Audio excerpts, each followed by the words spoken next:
André, seja muito bem-vindo ao Papo de Founder. Eu quero te agradecer pelo tempo e pela disponibilidade para a gente conversar. Acompanho a história da sua empresa, talvez desde o início, e eu deixei para contar isso agora, porque Eita, que a legal, gente vai cara. ter vários pontos aqui que eu já acompanhei o início da Music, mas é um prazer ter um conterrâneo para conversar comigo aqui, e eu te passo a palavra, começando esse papo, querendo conhecer mais do André. Quem é você, o que é que você já fez e como é que você chega até esse momento da Music. Cara, prazer, Luiz. Eu, inclusive, tenho a impressão de conhecer você de algum lugar, cara, de algum lugar, mas eu acho que a gente já deve ter se cruzado aqui em Recife em algum momento. Mas, bom, meu nome é André Domingues, eu sou empreendedor, eu amo fazer o que faço e não imaginava que amaria fazer o que faço. E aí dando dois passos para trás, né? Eu sou músico, compositor, então eu tenho um background de música. Meu avô era compositor, além de outras coisas, né? Mas ele era compositor. Meu pai tocava bastante também. E, e, e a música em mim veio de berço mesmo, assim. A nossa família toda ela é muito musical, assim, dos meus primos, tios, avós, todos são muito musicais, tem um lado artístico muito forte. Então, para mim, a vida nunca foi muito branco no preto, preto no branco, sabe?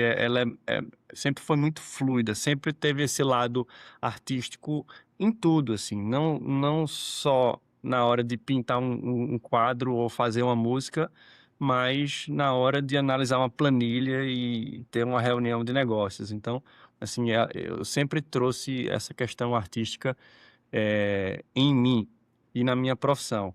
E aí, de profissão, eu sou administrador por formação, né? Eu me formei na UPE, na universidade, na FECAP, né, aqui em Recife, e, e aí segui uma carreira corporativa, né? Quando eu fazia administração, eu fiz meus estágios ali em várias empresas diferentes, até que a última empresa que eu trabalhei foi a Odebrecht. Eu fui aprovado no programa de estágio da Odebrecht e trabalhei os 2 anos ali, os 2 anos finais do meu curso de administração foram na Odebrecht, dentro do programa de estágio.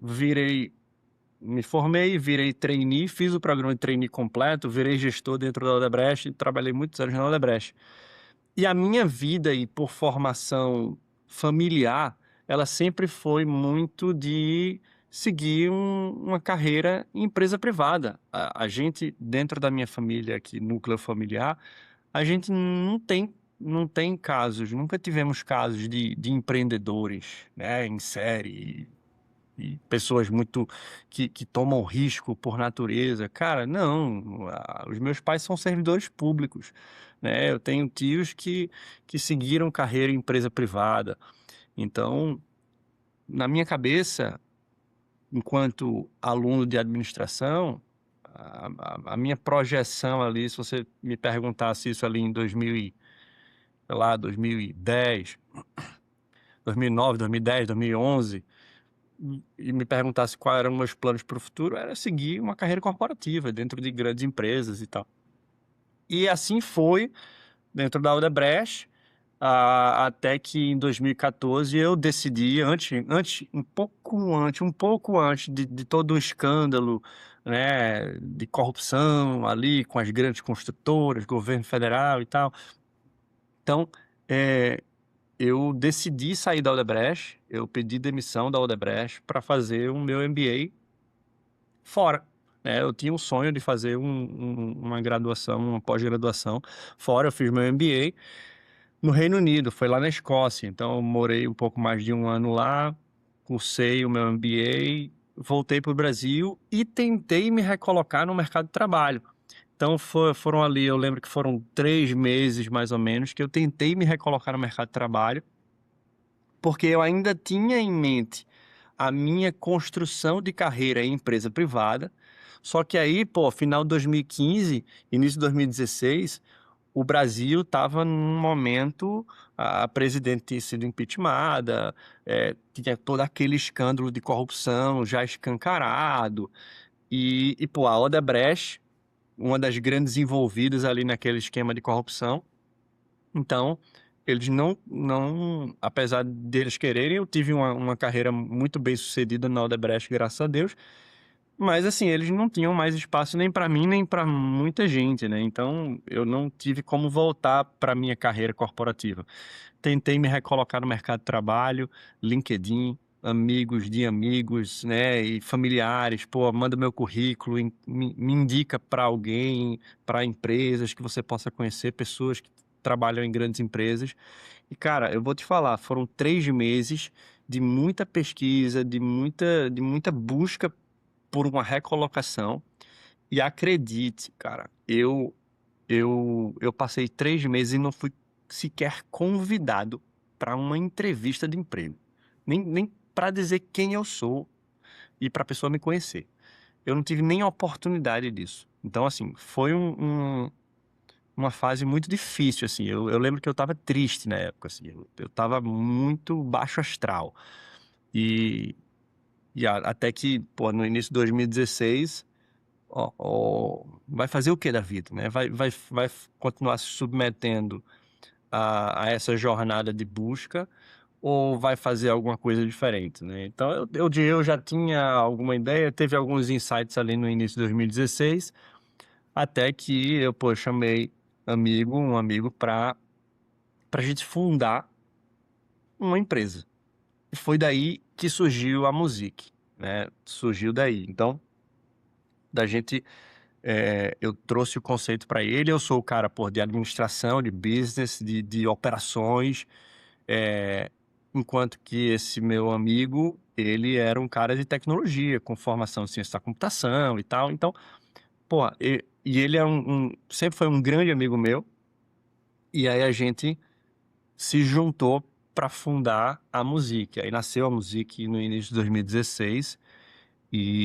Cara, assim, hoje eu digo, e aí voltando o que eu falei um pouco, agora há pouco, cara, assim, isso mudou a minha vida e eu não imaginava que eu ia amar fazer o que eu faço hoje, assim, porque eu tive um background diferente, eu tive uma orientação diferente, né, não empreendedora, eu nunca tive o sonho de empreender, diferente de muitos amigos que eu tinha na faculdade, e, e aqui estou eu empreendendo e, enfim, conquistando coisas que eu jamais imaginaria conquistar ao longo dessa minha carreira, né? E com muita resiliência, porque somente de 2 anos para cá, pô, a gente vinha numa crescente, mas uma crescente ainda tímida, né? Tentando acertar, mas, pô, de 2 anos para cá, tudo mudou, sabe? Tudo mudou, assim. 2024, 25 e agora 26, tudo mudou. Até então, era muita persistência naquilo que eu acreditava. Então, enfim, é isso. Cara, muito legal. Deixa eu trazer um pouquinho de histórico do que você falou no começo. Eu tive uma startup de logística em Recife. Eu criei em 2013 essa startup, chamava Lotbox. E em 2016 foi o ano que talvez seja o ano que a gente deve ter se cruzado ali em alguma coisa do Porto Digital, talvez a Jump, aquela antiga aceleradora do Porto Digital, porque foi o ano, em 16, que a gente se muda para Roterdã, na Holanda, e a gente vende a empresa para o Porto de Roterdã entre 16 e 17. Foi no segundo semestre Caramba, de que 16. legal, cara. Pois é. Aí eu vivi essa jornada toda em Recife. Hoje eu não moro em Recife, eu moro perto, eu moro em João Pessoa, né? Não moro muito longe, não. Mas eu lembro do começo da música. Eu devo ter visto alguma primeira apresentação tua, algum pitch em algum lugar. Porque na hora que eu vi sobre a música, me veio essa lembrança na hora na cabeça. Eu já sabia o que é que vocês faziam antes de abrir Sim. site, abrir qualquer coisa para olhar, porque eu lembro dessa época que foi exatamente isso. A gente indo para um processo de internacionalização, venda, e vocês iniciando essa jornada em Recife. E é muito legal ver Cara, que como o legal. negócio chega até aqui, né? Então, pô, 10 anos, independente do mercado, independente do produto, 10 anos de empresa é uma vitória por si só, né? Então, eu acho que a tua trajetória tanto pré quanto nesse início da música, eu acho que ela é muito relevante enquanto aprendizado empreendedor, enquanto resiliência, enquanto entendimento de mercado, enquanto trazer um pouco dessa cultura familiar para dentro da estrutura do negócio. E eu queria dar esse próximo passo exatamente nessa linha. A Music, e o nome é quase autoexplicativo, reúne a ideia da música dentro do viés empresarial, do ambiente público, do ambiente de circulação. Então, a música faz parte da essência do negócio. Então, conta um pouco o que é a Music, mas começa contando essa herança da família se tornando um dos pilares do que é a empresa e o que é que vocês fazem hoje. Cara, por eu ser músico, né, e eu sou compositor também, então assim, e aí eu vou dar alguns passos para trás aí, só para abrir esse parêntese. Eu sou músico, sempre fui músico de hobby, eu nunca vivi de música de fato. E, cara, em 2012, eu compus um álbum somente com músicas minhas, né? Eu tocando violão, cantando, pô, eu tenho muitos amigos músicos. Cara, eu chamei um grande amigo meu, Renato Bandeira, para fazer a direção do meu trabalho. Pô, eu tinha, ali naquele momento, eu tinha a realização pessoal de criar um álbum. Então, e eu fiz o CD físico com a capinha, tirei fotos e tudo mais. As músicas eram todas minhas, e aí eu chamei esse meu amigo para fazer toda a produção, o arranjo das músicas e tal. E aí a gente chamou um baterista, um baixista, um tecladista, guitarrista, enfim, vários músicos. A gente foi para estúdio, passei um mês praticamente morando num estúdio de 8 da manhã até 10 da noite dentro de um estúdio, né, durante um mês inteiro gravando. Então, assim, onde é que eu quero chegar com isso? Assim, sempre foi um hobby, mas sempre foi um hobby que eu levei muito a sério, né? Então, quando surgiu ali a ideia da music, porra, eu tinha uma profissão ali de administrador, né, uma formação de administração, e ao mesmo tempo tinha uma paixão que era a música, e quando eu consegui juntar essas duas coisas, foi foi uma realização incrível para mim, assim, né? Então, ó, a gente no início, eu lembro que a gente se dizia uma empresa de música. Hoje, a gente não pode mais dizer que é uma empresa de música. A gente é uma empresa de tecnologia que tem música como essência, né? E como um, um, um insumo de um produto. Então, a gente já embarcou muita tecnologia dentro da música e hoje a gente, pô, tem um ecossistema gigantesco de tecnologia, de plataformas, todas comunicáveis entre si, né, entregando uma solução para o nosso cliente. Mas, cara, hoje eu acho que a gente é uma empresa de tecnologia e que tem música como insumo. E em final de 2023, que aí foi quando eu te falei ali, pô, dos 3 anos ali pra cá, onde tudo mudou, realmente foi uma virada de chave. Aí você pergunta assim, André, que virada de chave foi essa, cara? Foi a inteligência artificial, foi a virada de chave. Em 2023, ninguém se falava de inteligência artificial ainda na música e com coisas relacionadas à música, né? Então, a gente foi o primeiro do Brasil a fazer isso, talvez um dos primeiros do mundo a fazer isso, né? A trabalhar a música, né, com auxílio de inteligência artificial como uma ferramenta, né, para experiências físicas de loja. E como que a IA, cara, potencializou muito nossa capacidade criativa, né? A gente criou um produto novo e lançamos no mercado no meados de 2024. E, cara, essa foi a virada, assim. Em 6 meses, em uns 4 meses, a gente desenvolveu esse novo produto, a gente lançou. Eu tinha um relacionamento muito forte com o Thiago Rebelo. Thiago Rebelo hoje é CEO da ReHap, e ele é um grande amigo, E, cara, ele foi um dos caras que proporcionou esse divisor de águas, assim. Conheci ele em 2022, 2023, e ele se tornou, lá atrás, um conselheiro nosso. Em 2023, ele se tornou conselheiro nosso e trouxe uma série de disrupções, né? E a gente construiu esse produto junto com ele. E aí, eu lembro que em 2024 ele já estava na ReHap e a gente, pô, precisava lançar aquele produto e resultado, ele tinha a ReHap já na mão dele. Então a ReHap se tornou um grande piloto pra gente. Mas antes a gente precisava fazer um distrato do nosso contrato para que não houvesse conflito de interesses ali para ele. André, eu quero contratar vocês para colocar isso aqui na ReHap. E assim foi, né? Então a gente fez um acordo de distrato, anulou qualquer possibilidade de conflito de interesse, e ele, enquanto CEO da ReHap, nos contratou com esse novo produto para a ReHap. Então a ReHap foi nosso primeiro cliente dentro desse produto. Então imagine o privilégio que eu tive, né, de tê-lo conhecido, de tê-lo perto de mim, semanalmente me encontrando com ele para trazer os insights, para trazer toda a experiência que ele tinha de varejo. O varejo, sem dúvida nenhuma, foi e continua sendo o nosso segmento principal assim de atuação.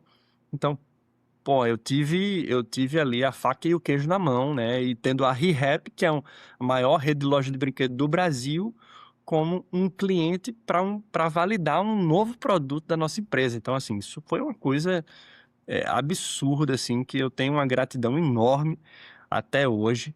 E eles são nossos clientes até hoje.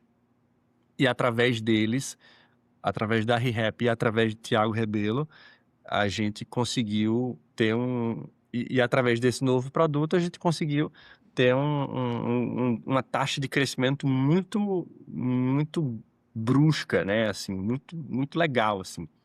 E o próprio Thiago conseguiu criar conexões para a gente. E aí surgiu o fundo de investimento, que eu acho que em breve a gente vai falar sobre ele, mas foi também um outro grande divisor de águas na nossa vida, assim. 9 anos depois da nossa fundação da empresa, né, indo a trancos e barrancos ali, com muita resiliência, acreditando muito na ideia, 9 anos depois a gente foi investido pelo maior fundo de investimento focado em startups que atuam para o varejo. Então, pô, isso um exemplo de resiliência melhor que esse é difícil. Então, eu tenho um orgulho gigante, assim, de ter acreditado e de não ter desistido no meio do caminho. Como você falou, né? Pô, chegar aos 10 anos já é uma grande vitória. Para mim, sim, é uma grande vitória. E, e 9 anos depois da fundação, a gente ter essa grande virada de chave e o fundo de investimento tem ajudado a gente bastante, mas eu acho que a gente vai falar Boa, sobre isso mais pra frente. Mas, cara, eu boa. acho que é isso. Cara, primeiro, parabéns pelo momento. A gente tem algumas coisas para a gente olhar de forma pontual aqui, por serem importantes nessa tua trajetória. Eu acho que a primeira delas mistura um pouco desse final da tua fala, que é o momento que a Music crescia e vivia de forma bootstrapping, né? Então sem investimento externo, mas nesse momento pré-IA.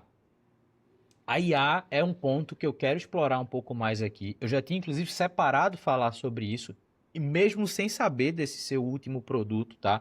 Mas antes da IA, eu queria que você contasse um pouco qual era ou como era esse mercado no que diz respeito à integração da música, à experiência de consumo, de circulação, de percepção de valor que as empresas que contratavam vocês ofereciam para os clientes dela. Então, dá um pouco desse parâmetro sobre o que é esse mercado e como a música é vista como parte dessa experiência. Cara, em 2016, 2017, eu lembro que quando eu comentava com as pessoas que tinham fundado a Music, as pessoas, 99,9% das pessoas falavam assim: caramba, eu não imaginava que pudesse ter uma empresa que fizesse isso, né? Eu não conheço nada desse sentido. E de fato, assim, a gente disruptou um mercado gigante ali naquele momento, assim. Eu ouvi muitas críticas também, naturalmente, né? Porque era uma viagem, né? Pô, é uma viagem. É, fazer música, trabalhar a experiência sonora de loja, né? Que viagem, né? E eu lembro muito quando eu conversava com os empresários, muitos empresários sofriam muito, tinham dores bastante fortes, assim, em relação a não ter uma experiência sonora é, aperfeiçoada ali, né? Assim, muitas vezes as lojas, por exemplo, uma rede que tem várias lojas em várias localidades, aí cada loja tocava uma música diferente, né? Podia tocar uma música boa, talvez ali claro, música boa e ruim é relativo, né? Mas talvez numa loja estivesse tocando um MPB, aí, mas na outra, da mesma marca, estava tocando um pop rock, tudo bem. Aí na outra estava tocando um pagode, talvez para uma loja de moda ou para uma loja de imóveis, ou seja lá o que for. Talvez não fosse tão adequado, aí a outra estava tocando sertanejo, a outra estava tocando funk lá no Rio de Janeiro. Então a gente ouvia muitos relatos nesse sentido.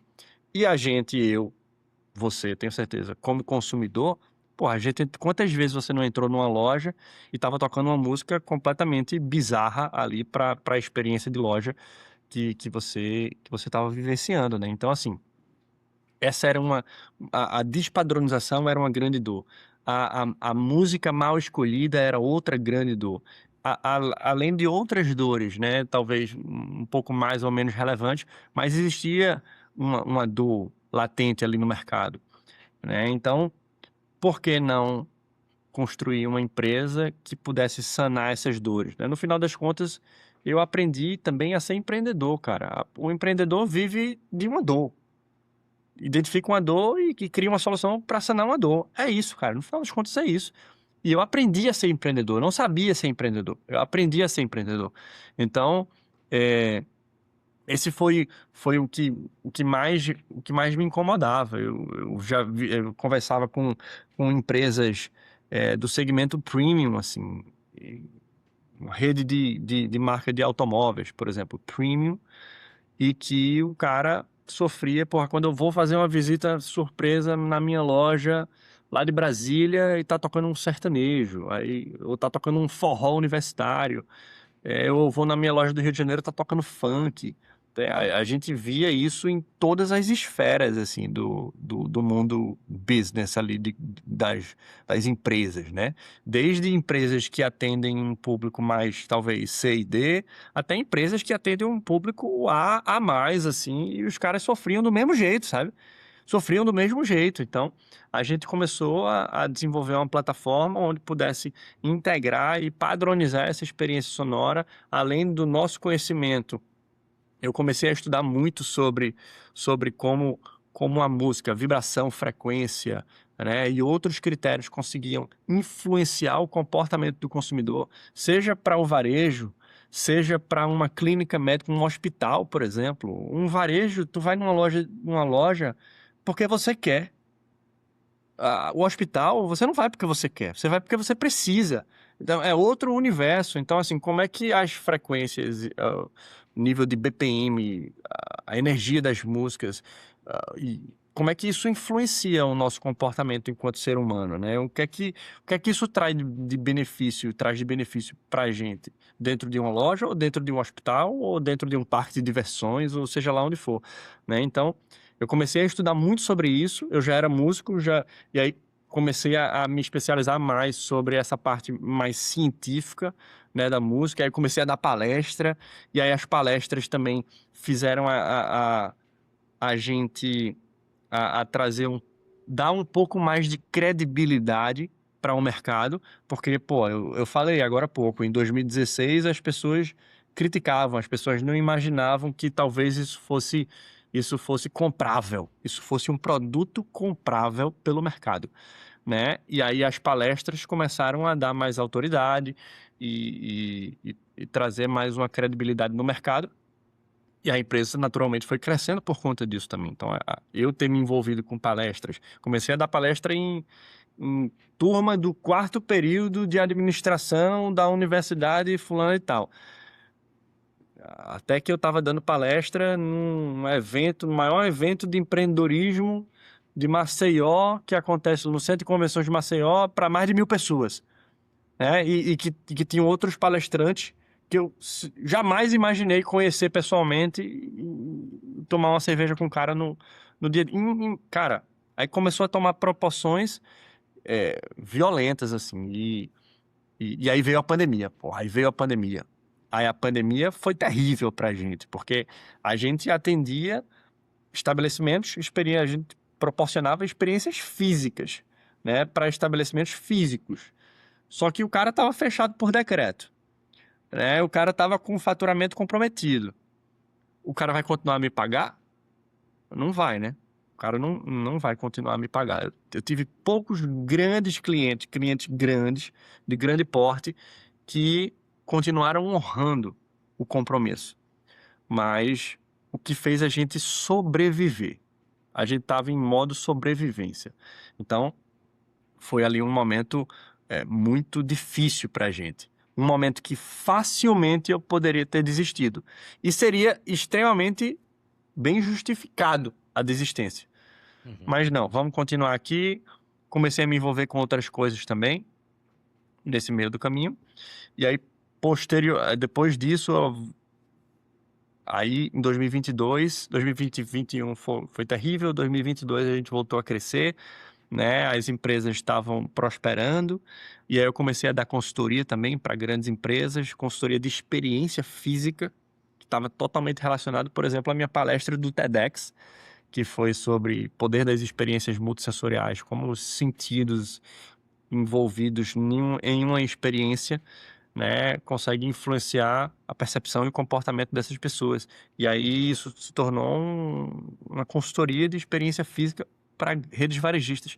E isso foi tomando proporções maiores e a gente foi crescendo em cima dessa necessidade, né? Então, assim, esse é um pouco da... Eu acho que eu desvirtuei um pouco da tua pergunta, Não, mas mas foi ótimo. da nossa trajetória e em relação a esse mercado, né, que tivemos esses desafios ao longo dessa jornada, mas graças a Deus conseguimos prosperar em cima disso. Sim. Não, e é ótimo, cara, ter um pouco dessa visão, porque mostra também um fator que é importante, inclusive para as pessoas que assistem a gente aqui, do quanto o empreendedor muitas vezes tem que ajustar as velas para o barco continuar andando. Talvez a direção de curto prazo mude, né? Então, assim, cara, eu precisava estar aqui, mas agora eu tenho que estar aqui. Mas se eu não mudar, eu paro. E parar é a pior coisa que pode acontecer para uma estrutura de negócio e para um fundador de uma empresa como é a Music ou como muitas outras. Então é importante ouvir também de você o quanto esse caminho ele não foi uma linha reta. E isso também está muito atrelado a quebrar novos padrões de mercado, né? Então, assim, olhando numa linha média, é muito fácil imaginar que um estabelecimento comercial, e aí sem julgar qual é o estabelecimento, qual o mercado, do mais alto padrão ao mais popular, simplesmente há um tempo atrás ligavam a rádio, recentemente bota um Spotify e acha que resolveu o problema da matéria música, som ambiente. E isso, obviamente, está muito longe de ser uma composição de aspectos sensoriais dentro de uma estrutura, né? Então, a gente fala muito de branding. O que é o branding? É a marca? No digital pode até ser, mas quando você entra, por exemplo, no site de uma marca que trabalha bem um branding, o site tem uma identidade visual que conversa com o todo, o produto conversa com o todo, a loja, o layout da loja, a cor da parede, o cheiro que você sente, tudo faz parte. A música tem que fazer parte também, né? Então, o Isso. exemplo que você deu de a loja em Recife toca um brega funk, a loja no Rio toca funk, a loja em Goiás toca um sertanejo. Pô, não é se adaptar só ao lugar. No centro de Recife as pessoas estão ouvindo brega, então vai ter que tocar brega. Não, o que vai tocar é o que você precisa comunicar para o produto que você está querendo vender, para o ambiente Isso, que você quer isso aí. entregar. Então, essa é uma percepção muito difícil do mercado ter. Acha-se, e aí eu acredito que você viveu muito isso, né? Acha-se que isso não é um problema primário, mas quando as pessoas entendem o impacto que isso pode trazer na no comportamento das pessoas dentro daquele lugar, muda-se completamente a percepção do quanto a música influencia. Só que aí, virando um pouco essa página e entrando agora na linha do pós-IA, a gente tem, e você como músico principalmente, já deve ter entrado em várias conversas sobre música e IA.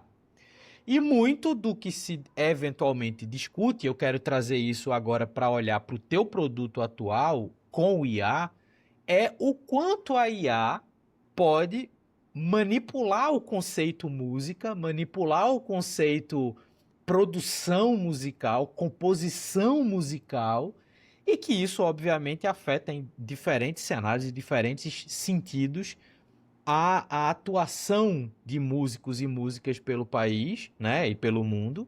Mas eu queria uma percepção tua, porque você está exatamente na interseção que olha os dois lados. Você olha para o lado de quem é músico e você também olha para o lado de quem tem uma empresa de tecnologia que hoje usa tecnologia para trabalhar a música. Então, me conta agora como a IA influenciou o teu processo de entrega de valor e, obviamente, como a IA consolida esse produto que você hoje está oferecendo ao mercado. Cara, esse inclusive é o tema mais polêmico do papo de hoje, né? Esse debate entre música e inteligência artificial, né? Muitas pessoas acham que a inteligência artificial simplesmente você entra ali numa plataforma no Suno e cria uma música do nada. A música nasce do nada. A música pode nascer do nada. Será que a música pode nascer do nada, assim? Então, a IA hoje, a IA não cria nada só, né? A IA, ele é uma ferramenta passiva. Ela depende de uma pessoa ali por trás e dá todo o direcionamento. Se você der um direcionamento errado, talvez saia um output ruim. Se você der um direcionamento certo, talvez saia um output bom, né? A IA na música, ele tem isso. Ele tem isso. Mas ainda assim, você não pode caracterizar aquela criação como algo talvez 100% autoral. Será que é 100% autoral? Então eu entendo o lado do artista, do compositor, do criador, né? Mas hoje diversas ferramentas, elas de fato, elas são usadas como ferramentas. Então, você consegue usar a inteligência artificial para construir elementos específicos de uma música que já foi criada, já foi composta, né? Então, você pode usar várias ferramentas, ferramentas diferentes que criam, que através delas você consegue aperfeiçoar a sua criação, né? Criar partes daquela música, né?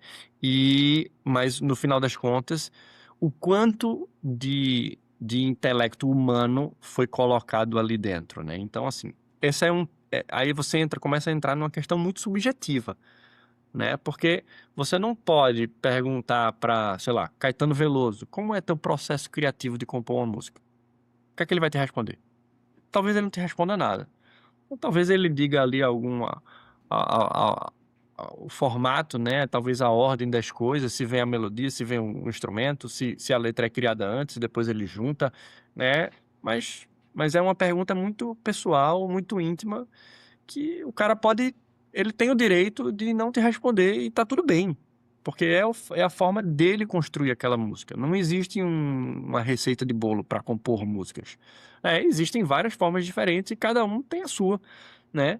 E você pode usar a IA como uma ferramenta que potencializa essa tua capacidade criativa, né? De, sei lá, 20, 30%, 50%, e aí a gente entra cada vez mais nessa questão mais subjetiva, mas A gente hoje, na Music, a gente tem um time de compositores que compõem músicas com auxílio de IA. A IA é de fato uma ferramenta, é usada para aperfeiçoar aquilo ali, né? Talvez aperfeiçoar partes específicas da música, e outras ferramentas ajudam em outros elementos ali da música, mas existe uma construção intelectual, criativa, humana, que ela precisa ser protagonista, né? Ela precisa ser protagonista. E é através desse protagonismo que nós criamos as nossas músicas. Então, a gente tem um acervo de músicas. Aí ajuda também a escalar isso, né? Porque um compositor, a moda antiga, ele consegue... Quantas músicas ele consegue criar por ano? Né? Talvez com o auxílio de IA, a gente consiga criar 10 vezes mais 10, 20 vezes mais, ou seja lá quantas forem vezes mais, né? Mas a gente consegue escalar isso de maneira mais fácil. Então, existe, é importante a gente deixar claro que a IA, ela de fato é uma ferramenta, mas que existe um processo criativo humano por trás, né, que conduz toda esse processo.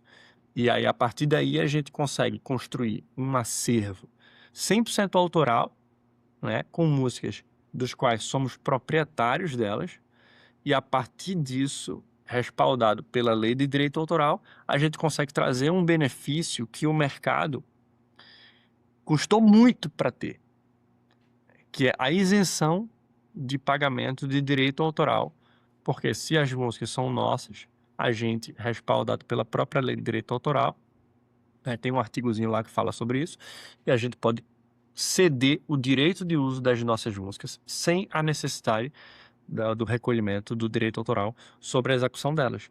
Então, hoje o varejo, não só o varejo, mas outros segmentos de mercado, segmento de academias, segmento de hotelaria, né, vários segmentos de mercado têm um ambiente físico, né, e que transmite, usa a transmissão ali de música ambiente, né, músicas de artistas diversos aí do Brasil e do mundo. Eles precisam recolher e pagar o direito autoral de execução pública musical. Dessa forma, a gente consegue anular. E isso, aí a gente falou lá atrás, né, das dores do mercado, né? E eu, como empreendedor, a gente vai atrás das dores para conseguir trazer uma solução para sanar essas dores. Cara, isso é uma grande dor do mercado, né? O pagamento custa caro, caro, só para você ter o direito de usar músicas de artistas diversos nos seus estabelecimentos. Então, é fundamental ter música, é fundamental ter música. Não dá para não ter música, fica um ambiente morto, né? Mas é fundamental que a música seja de artista, músicas conhecidas ali. Pô, não é tão fundamental que talvez para alguns seja, né? A gente tem vários clientes que a gente continua oferecendo o nosso serviço e fazendo toda a gestão de experiência sonora com músicas do mercado, músicas de artistas. E esses caras fazem o recolhimento de direito autoral. Mas a gente tem agora um outro serviço, um outro produto, que aí entra naquilo que eu falei lá do 2024, né, que foi um grande divisor de águas. A gente também agora tem um outro produto, onde a gente consegue proporcionar uma experiência hiper personalizada, porque a gente consegue compor músicas para a marca, que falam sobre a marca, que trazem campanhas da marca, campanhas de carnaval, de São João, campanhas de Black Friday, Natal, seja lá o que for, e compor músicas personalizadas para essas marcas dentro dessas campanhas ou para lançamentos de produtos, né? Ou seja, a gente consegue proporcionar uma hiper personalização de experiência sonora de loja, ao mesmo tempo em que a gente está anulando um custo alto, recorrente, fixo, das quais essas empresas nunca conseguiram se livrar disso. Então, a gente gera uma eficiência operacional gigantesca para o cara. Ou seja, eu trouxe aqui dois grandes pilares, né? Que é a hiperpersonalização da experiência, nunca antes vista no mercado, e a redução de custo fixo recorrente, né, que as empresas sofriam bastante. E a gente tem um terceiro grande pilar aqui, né, que a gente vem trabalhando principalmente ao longo agora de 2026, que é conseguir, através dessa experiência sonora, gerar receita, uma nova fonte de receita para o varejo. O varejo vem crescendo, mas vem crescendo em taxas muito reduzidas, Uhum. né? A gente tem uma economia, né, com uma taxa de juros muito alta, isso desfavorece o varejo. Então, esses caras precisam, talvez, né, muitos deles, pensando em formas de como monetizar o varejo sem que seja apenas, exclusivamente pela venda do produto. E aí a gente consegue construir uma experiência de retail media para o cara, ou seja, usar a experiência sonora das centenas de lojas que eles têm e toda a audiência que está circulando nessas lojas como atenção um produto, ou seja, como trazer atrair a atenção dessa audiência de todas essas centenas e milhares de lojas do Brasil através de publicidade em áudio que tu imagina dentro de um supermercado que vende produtos da indústria alimentícia, imagina a indústria alimentícia, né, diversa e você poder comunicar um produto desse específico de alguma dessas indústrias, de alguma empresa que fabrica esse produto dessa marca e anunciar esse produto dentro das centenas de supermercados que tem aquela rede, né? E chamar a atenção dessa galera que está circulando na loja. Então, é transformar a experiência sonora como um ativo para a empresa. Uma forma de gerar receita, venda de publicidade em áudio dentro de loja, né, para a indústria, para os fornecedores e parceiros, né? Ou seja, ele consegue usar a experiência sonora para monetizar para si, para o varejo, e não só através da venda de produto, que tem uma margem muito baixa. Então a gente consegue trazer uma geração, transformar a experiência sonora num ativo para a empresa, num ativo estratégico, onde ele pode monetizar por isso. Ou seja, agora eu matei, para mim a gente matou a trinca perfeita, né? Pô, eu consigo trazer uma experiência super personalizada, nunca antes vista no mercado, ou seja, personalização, hiperpersonalização é um dos grandes pilares do empreendedorismo moderno, né? Reduzindo o custo e gerando receita. Então, a gente vem numa crescente forte justamente trabalhando esses três vieses e tem sido bem, bem bacana essa experiência, sabe? Muito bom, muito bom. Cara, aproveitando esses três pontos que você trouxe e como isso se conecta a essa fase atual da música, me conta um pouco dessa. A virada de chave você já contou, mas me conta um pouco de como você, a partir desse novo desenho da música, como você conseguiu atrair investimento, né? E 9 anos depois do processo bootstrapping, você traz investimento. E como é que esse investimento, junto com as ações que você está fazendo, como é que acelera agora o crescimento da música? E eu queria, nessa pergunta, compor também um outro fator que é, dado esse momento atual que vocês estão, qual o próximo objetivo que você quer alcançar com a música e qual o próximo step dessa jornada que você pretende alcançar a partir do momento que vocês estão hoje? Cara, e aí falando de investimento, pô, 9 anos depois a gente foi investido pelo maior fundo de investimento voltado para startups que atuam no varejo. Isso, para mim, foi uma grande virada de chave também, não só não só na prática, né, do ponto de vista do, porra, o fundo de investimento vem, porra, é bom, é importante o dinheiro para você investir em novas ações, investir mais em tecnologia, para você ter um diferencial ali, pô, é importante. Mas mais importante do que isso, e aí eu vou abrir uma aspas aqui numa das conversas que a gente teve com o fundo, que foi assim, pô, ele perguntou assim, André, você quer ser investido? Eu lembro como se fosse ontem, cara. E aí eu falei assim, cara, eu não preciso de dinheiro. O que mais você tem para me oferecer? O dinheiro é importante, ele vai comprar uma parte da minha empresa por um valor. É isso. Mas assim, o que mais isso? Porque assim, não é pelo dinheiro que a gente vai ser investido. A gente não está precisando de dinheiro, a gente está precisando de outras coisas. E o que é que a gente estava precisando naquele momento? Pô, eu estava precisando eu tava com um bom produto, como eu falei ali, pô, a gente tava com um bom produto, inovação, completa inovação, né, com um produto validado pela ReHap, né, como eu contei. E o que é que eu preciso agora? Cara, eu preciso abertura de portas. Eu preciso sentar com o diretor de marketing da, da Marisa, eu preciso sentar com o diretor de marketing da Riachuelo, eu preciso sentar com o diretor de marketing do Açaí, eu preciso sentar com o diretor. Cara, e é difícil, quando a gente fala de grandes empresas, cara, é difícil você ter acesso a essas pessoas. Eu tinha um bom produto validado por uma boa empresa, então agora eu preciso vender, cara. Como é que eu faço isso, cara? Então, assim, isso foi um dos grandes desafios que eu levei comigo ao longo dos 9 anos anteriores, né? De chegar nas empresas, que isso era o mais difícil.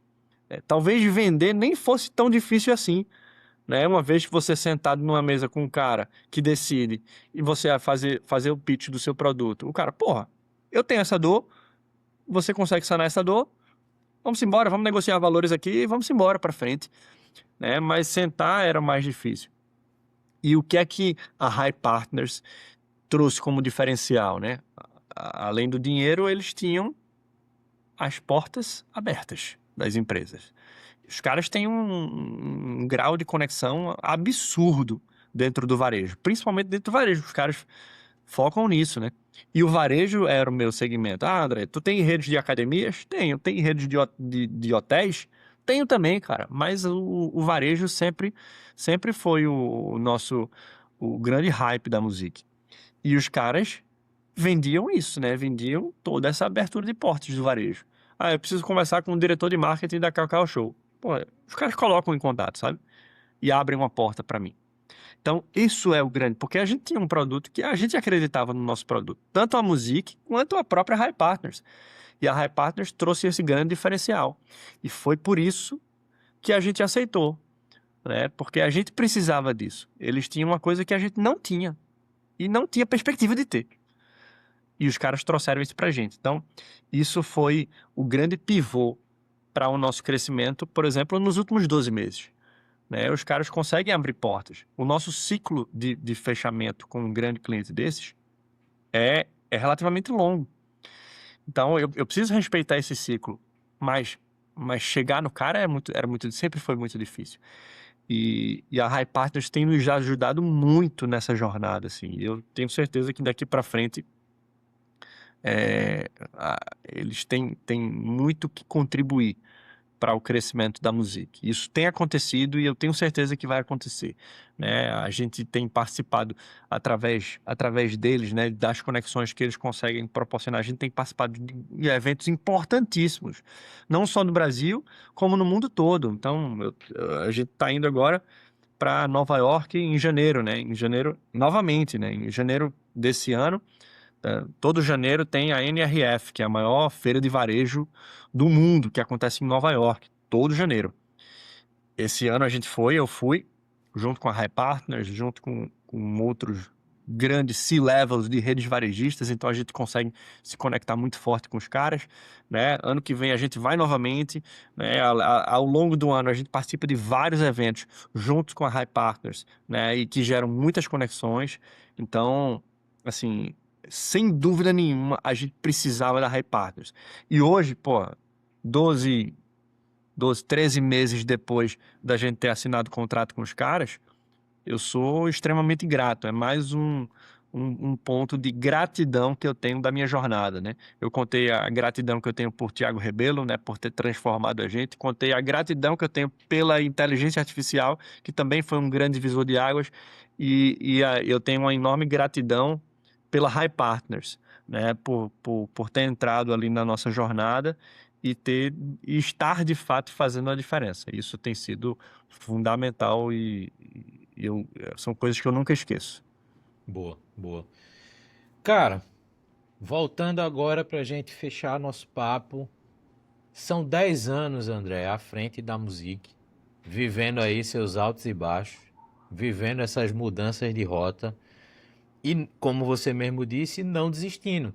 Mesmo que em algum momento desistir fosse o caminho mais lógico, se a É, gente for considerar só o é. aspecto racional da decisão, mas você segue à frente do negócio hoje, né? Quem faz o recorte dos últimos 12, 13 meses da música vai ver um negócio numa crescente muito rápido, mas obviamente não imagina o quanto você aprendeu até chegar nesse momento. E eu acho que para fechar vale trazer essa tua perspectiva. O que que você aprende, André, nessa posição de fundador de uma empresa como a Music? O que que faz você se ver como uma boa pessoa para ocupar essa cadeira que você está sentado hoje?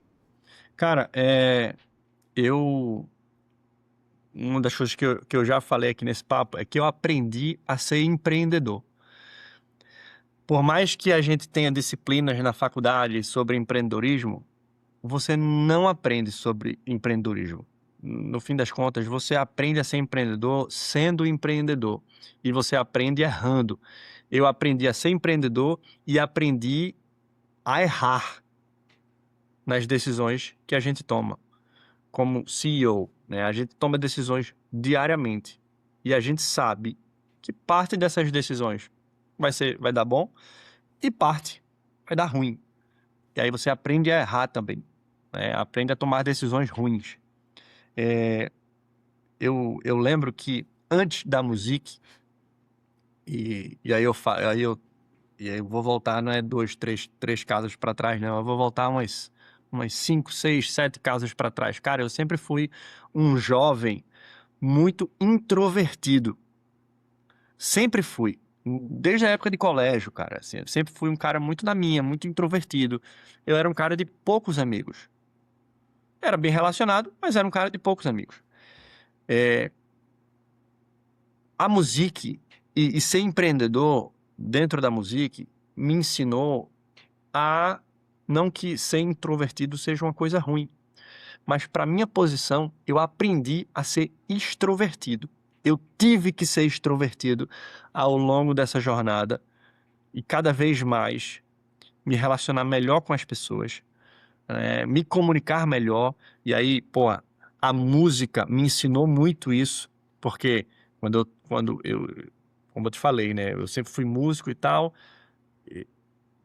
Quando eu era adolescente, eu tocava, ia pro palco, mas eu ainda era um cara introvertido, eu era o cara do palco introvertido, né?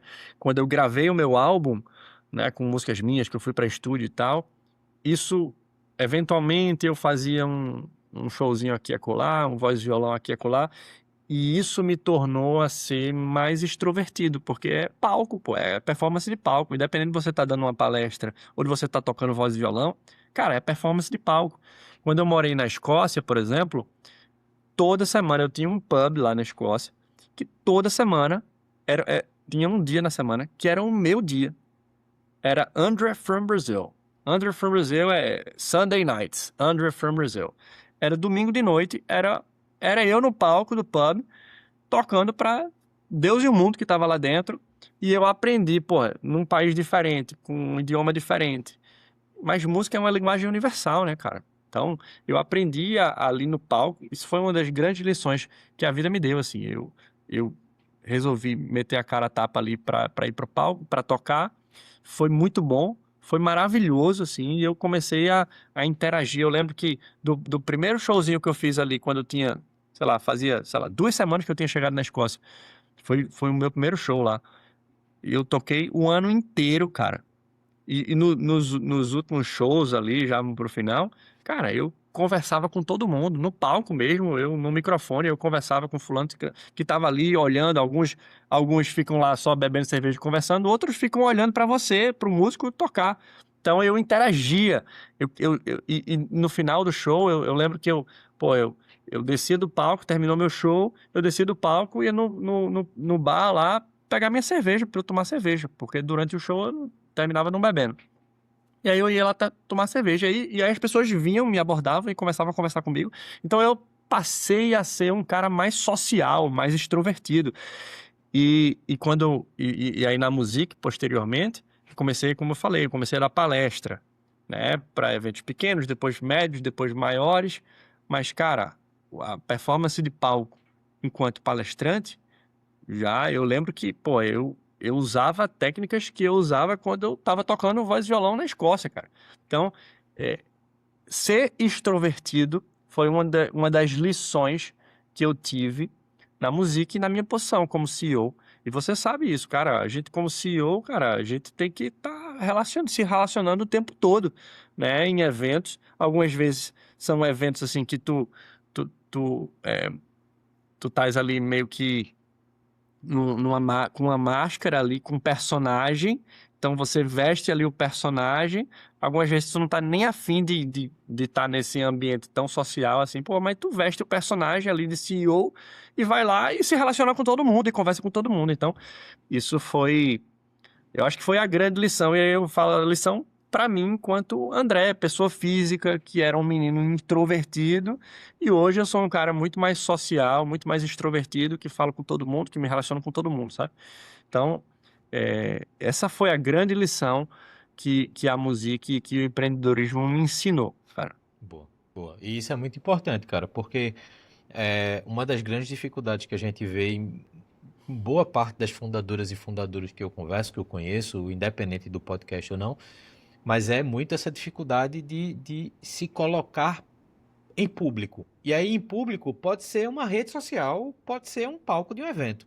É, Então, acho que essa capacidade da comunicação, do lidar, do ouvir e do saber usar os momentos para trazer oportunidade para os seus negócios, cara, eu acho que isso é de fato o grande aprendizado que deveria ser buscado em qualquer jornada empreendedora, né? Você falou algo que lá atrás também eu repetia muito pra galera que tava começando, que era isso, cara, você só aprende a empreender empreendendo. Não tem outro caminho. Você pode ler qualquer livro, aquilo, livros e mais livros sobre é, negócio, pode ler tudo. Em todos os idiomas, todos os escritores isso, possíveis. Se você não botar nada disso na prática, vai ficar só uma história legal para você contar, mas você não vai ter aprendido exato. nada de fato. Então, acho que isso é muito importante e ouvir isso de você e olhar um pouco dessa trajetória e ouvir tudo que você trouxe hoje, eu acho que é muito reflexo dessa linha que aí sim, continuamente de aprendizado, né? Então, acho que isso traz muita bagagem para quem escuta e vê a gente até esse momento. E para fechar, André, gostou do papo? Adorei, cara. E ainda mais você recifense com esse sotaque, né? A gente Pois e, é. e- e a gente enquanto empreendedor, eu aqui na minha posição do Music, eu moro em Recife ainda, né? Eu tô resistindo ao máximo assim, mas eu tenho que estar muito em São Paulo, né? Porque a gente termina se relacionando agora muito mais com empresas muito maiores que estão todas em São Paulo, os eventos são todos em São Paulo. Então, todo mês eu tô lá em São Paulo bastante, mas pô, a gente tá vivendo aqui um pouco de música, de empreendedorismo e, pô, conversar contigo com esse sotaque não é comum, né? Não é comum estarmos nós dois aqui, né? Os dois de Recife e isso pô, muito legal. Parabéns aí por você ter construído o que você construiu também, né? Sendo recifense ainda torna as coisas mais difíceis e você sabe disso.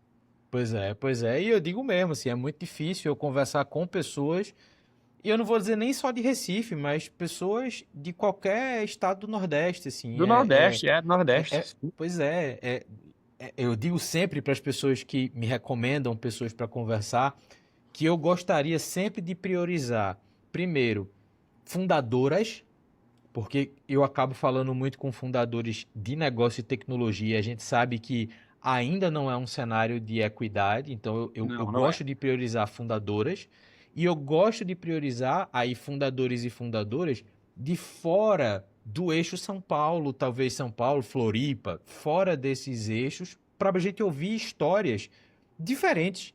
E não diferente porque quem está lá tem a mesma história, mas diferente a forma que essas coisas são construídas, a forma que essa jornada é construída. E só em você mudar o lugar, só em você ter feito a música em 10 anos de Recife, e aí existe uma diferença conceitual importante, porque você está fazendo de Recife e não necessariamente para Recife, que é uma coisa que quem não é de São Paulo, quem é, por exemplo, de Recife, vai entender essa diferença, que é um vício histórico que a gente tem de construir coisas só para quem está em volta. Não. A gente tem que construir coisas para qualquer pessoa de qualquer lugar. Eu acho que esse é o grande Isso. aprendizado nosso. A conversa virou nós dois e talvez algumas pessoas que estão assistindo a gente consigam se identificar com isso, mas fazer um negócio de Recife, ou hoje eu moro em João Pessoa, de João Pessoa ou de São Paulo, Para o não mundo, deveria ser a questão. é. Exatamente. No nosso caso, só para fechar, tipo, a gente criou na época a Lotbox, que era essa startup de logística, e a gente, como era um negócio de transporte internacional, o site da gente, rede social da gente, a nossa comunicação primária era tudo em inglês. E aí eu lembro muito, um cara de Recife, um amigão meu, Thiago Diniz, que na época, inclusive junto comigo, a gente tocava ali a Manguezal, né, a comunidade de startups local, ele virou para mim e fez assim, por que você não bota no rodapé da Lotbox que é da Manguezal? Eu fiz assim, Thiago, com todo respeito, se eu colocar que eu sou da Manguezal, vai aumentar quanto minha receita? Porra, não vai. Meu cliente não faz a menor ideia do que é Ideia. manguezal e É ele não tá manguezal, é. nem preocupado em saber se eu sou de Recife, São Paulo ou se eu É, sou do Japão.